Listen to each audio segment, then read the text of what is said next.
So हामी अहिले NEB class 11 को कम्प्युटर साइन्स हेर्दैछौँ, जसमा हामी युनिट 8 मा यस ट्युटोरियलमा हामीसँग टपिक छ इन्टेलेक्चुअल प्रोपर्टी राइट्स भनेर।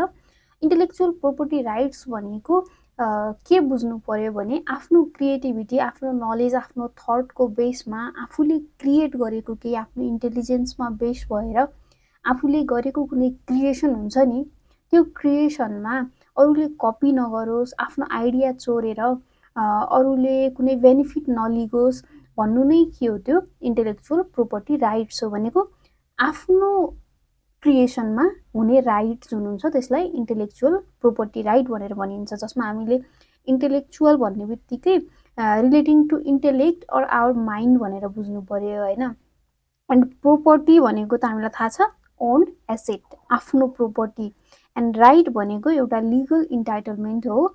सो इन्टेलेक्चुअल प्रोपर्टी राइट भनेको आफ्नो क्रिएसनमा लिगल्ली आफ्नो राइट हुने, आफ्नो प्रोपर्टीमा जुन आफूले क्रिएट गरेको हुन्छ आफ्नो नलेजमा बेस भएर, त्यसलाई इन्टेलेक्चुअल प्रोपर्टी राइट्स भनियो।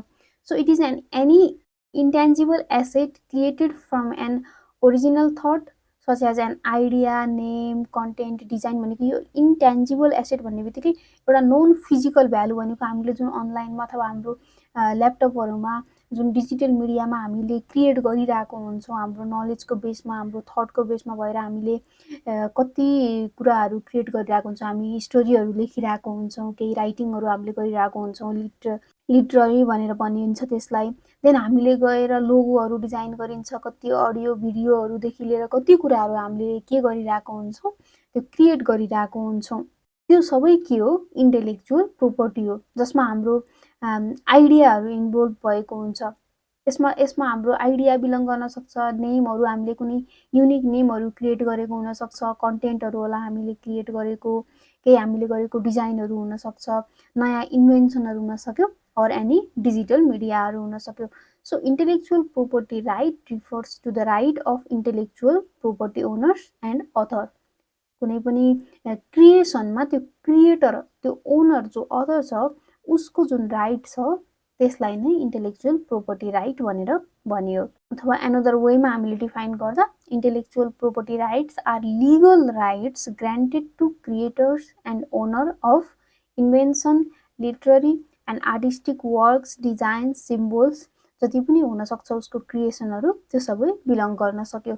इन्डिभिजुअल राइट पनि हुन सक्यो, किनकि इन्डिभिजुअल प्रोपर्टी हुनसक्छ, अथवा कुनै इन्डस्ट्रियल प्रोपर्टी हुनसक्छ, कुनै अर्गनाइजेसनको इन्डस्ट्रियल प्रोपर्टी हुनसक्छ, त्यो अर्गनाइजेसनको नेममा क्रिएट भएको, त्यो अर्गनाइजेसनको आइडेन्टिटीको लागि क्रिएट भएको, त्यसको पनि एउटा के हुन्छ, राइट हुन्छ। सो अब जुन यो आइपिआर छ, इन्टेलेक्चुअल प्रोपर्टी राइट, यसलाई डिफ्रेन्ट क्याटेगोरीमा डिभाइड गर्न सकिन्छ के।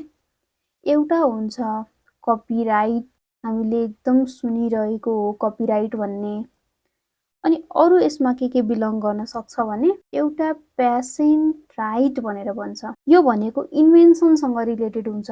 कसैको नयाँ इन्भेन्सन छ भने त्यो इन्भेन्सन अथवा न्यू प्रोसेसहरू जुन हुन्छ, कसैले इन्भेन्ट गरेको, त्यसलाई प्रोटेक्ट गर्ने राइट जुन छ, त्यो यसमा बिलङ गर्छ। एन्ड एनदर भनेको ट्रेड मार्क्स भनेर भन्छ। अब यो ट्रेड मार्क्स भनेर भनेको चाहिँ यो इन्डस्ट्रियल रिलेटेड हुने भयो, लाइक ब्रान्डहरू, लोगोहरू, कुनै युनिक आइडेन्टिफायरहरू, जसलाई डिस्टिङटिभ साइन भनेर भनिन्छ। कुनै इन्डस्ट्रीको ब्रान्ड लोगोहरू प्रोटेक्ट गर्ने, उसको लोगो युज गरेर अरूले केही नगरोस् टाइपको। अब अहिले हामीले मार्केटमा कति प्रोडक्टहरू आइरहेको हुन्छ नि, भनेको फेक लोगोहरू युज गरेर कुनै अरू अर्गनाइजेसनको त्यो ड्रेसमा होस् अथवा अरू कुनै एसेटहरूमा होस्, के भइरहेको हुन्छ, फेक लोगोहरू युज गरेर आइरहेको हुन्छ। त्यो लिगल होइन खास भनेर हामीले बुझ्नु पर्यो। अथवा ट्रेड सेक्रेट भन्ने हुन्छ। यो ट्रेड सेक्रेट भनेको कुनै पनि बिजनेसको कन्फिडेन्सियल इन्फर्मेसन जुन हुन्छ, त्यसलाई प्रोटेक्ट गर्ने राइट जुन छ, त्यसलाई चाहिँ के भन्यो, ट्रेड सेक्रेटसँग रिलेटेड राइट हुने भयो त्यो। सो यसरी फर्स्टमा हामीले यसरी नै डायग्राम बनाउन सकिन्छ इन्टेलेक्चुअल प्रोपर्टी राइट भनेर।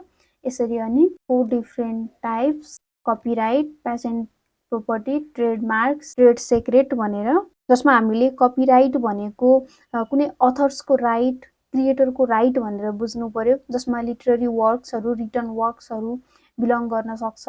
देन गएर पेसेन्ट भनेको त्यो यसमा इन्भेन्सन भनेर बुझ्नु पर्यो, protecting invention or new processes भनेर। देन ट्रेडमार्क्स जुन छ, ट्रेडमार्क्समा हामीले के बुझ्नु पर्यो, प्रोटेक्टिङ ब्रान्ड लोगो अर डिस्टिङटिभ साइन्सहरू भनेर बुझ्नु पर्यो। एन्ड ट्रेड सेक्रेट जुन छ, ट्रेड सेक्रेटमा हामीले के बुझ्नु पर्यो, it's about protecting confidential business information भनेर बुझ्नु पर्यो। अब यहाँ सबै त्यही कुरालाई डिटेलमा एक्सप्लेन गरेको एड गरिदिएको छु मैले। कपिराइट हामीले बुझिसक्यौँ, original literary, dramatic, musical, artistic वर्कहरू बिलङ गर्छ यसमा। It is a legal term to describe the rights that creator have over their own work. यो भनेको एउटा लिगल राइट हो, लिगल टर्म हो, जसले चाहिँ ओनरको के गर्छ, क्रिएटर्सको, ओनर्सको, उसले क्रिएट गरेको वर्कमा राइट डिफाइन गर्छ। एन्ड अर्को भनेको हामीले के बुझ्यौँ, इन्भेन्सन अर न्यू प्रोसेसहरूलाई प्रोटेक्ट गर्ने। It requires public registrations and provide up to 20 years of protection against unauthorized use, likeness and unfair competition भनेको उसले आफ्नो केही न्यू इन्भेन्सन रेजिस्टर गरेपछि त्यसलाई 20 yearsसँग कपी अरूले गर्न नपाउनेवाला राइट प्रोभाइड गराउने। That inventors can prevent others from making, using, selling their invention without permission. अब उसको पर्मिसन भएर you can sell this, you can use this भन्ने जुन इन्भेन्टरले नै भन्छ भने त्यो सिनेरियोमा फेरि के भयो, त्यो अरूले युज गर्न पायो, बट विथआउट पर्मिसन युज गरिरहेको छ भने त्यो इल्लिगल काम भयो। देन ट्रेडमार्क्स भनेको हामीले बुझिसक्यौँ, ब्रान्ड लोगो डिस्टिङटिभ साइनहरू। जुन डिस्टिङटिभ साइन भनेको युनिक आइडेन्टिफायर हो कुनै पनि बिजनेस अर्गनाइजेसनको। यो कुनै अर्गनाइजेसनको प्रोडक्टहरू त्यही अर्गनाइजेसनको हो, कपी गरेको होइन, यो अरूले बनाएको डुप्लिकेट प्रोडक्टहरू होइन भन्नको लागि पनि ट्रेडमार्क्सहरूको प्रोटेक्सन चाहिँ नेसेसरी भयो। अदरवाइज अब हामीले भनिसक्यौँ जुन डुप्लिकेट प्रोडक्टहरू मार्केटमा कति छ, हामीले नट ओन्ली अबाउट ड्रेसहरू, खानेकुराहरूदेखि लिएर अरू एसेटहरू कतिमा के छ, सेम लोगोमा डुप्लिकेट प्रोडक्टहरू डे बाई डे क्रिएट भइरहेको हुन्छ, मार्केटमा आइरहेको हुन्छ अरूको लोगो चोरेर। देन गएर ट्रेड सेक्रेटको कुरा छ, it's about protecting confidential business information भनेर हामीले बुझिसक्यौँ। That includes proprietary strategies which means exclusive मेथडहरू, फ्रेमवर्क्स, ग्याजेट्सहरू, टेक्निक्स अथवा अदर डेटा जुन चाहिँ अर्गनाइजेसनको के हुन्छ, सेक्रेट हुन्छ र त्यो अर्गनाइजेसनले मात्रै त्यसलाई युटिलाइज गर्नको लागि बनेको हुन्छ। अहिलेको डिजिटल एजमा चाहिँ जुन इन्टेलेक्चुअल प्रोपर्टी राइट छ त्यो भनेको एउटा मेजर च्यालेन्ज हो, किनकि due to online piracy, file सेयरिङहरू, डिस्ट्रिब्युटिङ डिजिटल कन्टेन्टहरू जुन डिस्ट्रिब्युसन भइरहेको हुन्छ अनलाइनमा, त्यसले गर्दाखेरि के भइरहेको छ, यो इन्टेलेक्चुअल प्रोपर्टी राइटमा एउटा च्यालेन्ज एड भइरहेको छ। भनेको अरूको कन्टेन्टहरू आफूले युज गरेर त्यसबाट बेनिफिट लिने काम चाहिँ डे बाई डे बढिरहेको हुन्छ। सो हामीले के बुझ्नु पर्यो, intellectual property right what is भन्ने बित्तिकै कुनै पनि कुराको एउटा जिस्ट मिनिङ बुझ्नुपर्छ कि जुनसुकै टपिक होस्, के बुझ्नु पर्यो, इन्टेलेक्चुअल प्रोपर्टी राइट भनेको जो उसको क्रिएटर हो, अथर हो, उसको आफ्नो लिगल राइट, लिगल इन्टाइटलमेन्ट भनेर बुझ्नु पर्यो।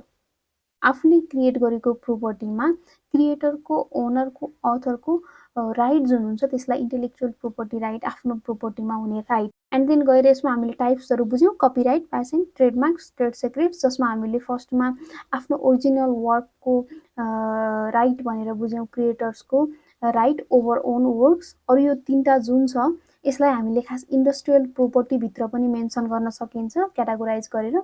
यसलाई कपिराइटलाई एउटा सेपरेटली वान एन्ड एनदर चाहिँ हामी इन्डस्ट्रियल प्रोपर्टी भनेर त्यो भित्र यो सबैलाई मेन्सन गर्न सकिन्छ, किनकि यो इन्डस्ट्रियल प्रोपर्टीभित्र बिलङ गर्छ यो पार्टहरू भने यो पर्सनल क्रिएसनभित्र बिलङ गर्छ, जसमा हामीले पेटेन्ट भन्ने बित्तिकै यो इन्भेन्सनसँग रिलेटेड बुझ्यौँ, ट्रेडमार्क्स भन्ने बित्तिकै कुनै पनि अर्गनाइजेसनको ब्रान्ड लोगोहरू, साइनहरू भनेर बुझ्नु पर्यो। एन्ड देन ट्रेड सिक्रेट भन्ने बित्तिकै कन्फिडेन्सियल बिजनेस इन्फर्मेसन होला, केही फ्रेमवर्कहरू होला, केही टेक्निकहरू होला, त्यो भनेर बुझ्नु पर्यो। So thank you for watching this. If there is any confusion, then please let me know in the comment box.